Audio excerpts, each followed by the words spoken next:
தற்போது ஒரு அண்மை செய்தி. சொத்து குவிப்பு வழக்கில் கூட்டுறவுத்துறை அமைச்சர் KR பெரியகருப்பன் விடுவிக்கப்பட்டுள்ளார். கூடுதல் தகவல்களை செய்தியாளர் பாஸ்கரவேலுவிடம் கேட்கலாம்.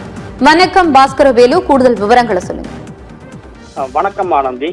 சிவகங்கை மாவட்டம் திருப்பத்தூர் சட்டமன்ற தொகுதியின் உறுப்பினராகவும் கூட்டுறவுத்துறை அமைச்சராகவும் KR பெரியகருப்பன், அவரது தாயார் கருப்பாயி அம்மாள், மனைவி பிரேமா, மகள் கோவலகிருஷ்ணன், மைத்துனர் செந்தில்வேல் ஆகியோர் மீது கடந்த 2026-11 ஆண்டுகளில் இந்து அறநிலைத்துறை அமைச்சராக KR பெரியகருப்பன் இருந்தபோது வருமானத்திற்கு அதிகமாக ரூபாய் 1,20,00,000 சொத்துக்கள் சேர்த்ததாக கடந்த 2012 ஆண்டு ஊழல் தடுப்பு பிரிவு மற்றும் லஞ்ச ஒழிப்புத்துறை வழக்கு தொடரப்பட்டது.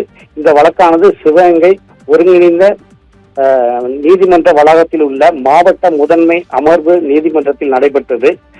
வழக்கில் குற்றம் சாட்டப்பட்ட கருப்பாயி அம்மாள் உயிரிழந்த நிலையில் எஞ்சிய 4 பேரும் இன்று நீதிமன்றத்தில் ஆஜராகின்றனர்.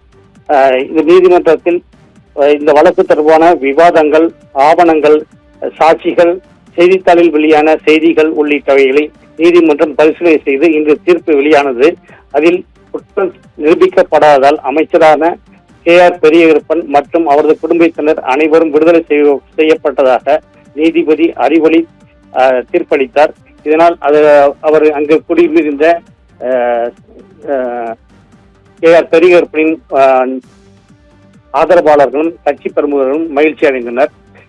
அமைச்சர் சொத்து குவிப்பு வழக்கில் இருந்து விடுதலை செய்யப்பட்டது பெரும் பரபரப்பை ஏற்படுத்தியுள்ளது. ஆனந்தி.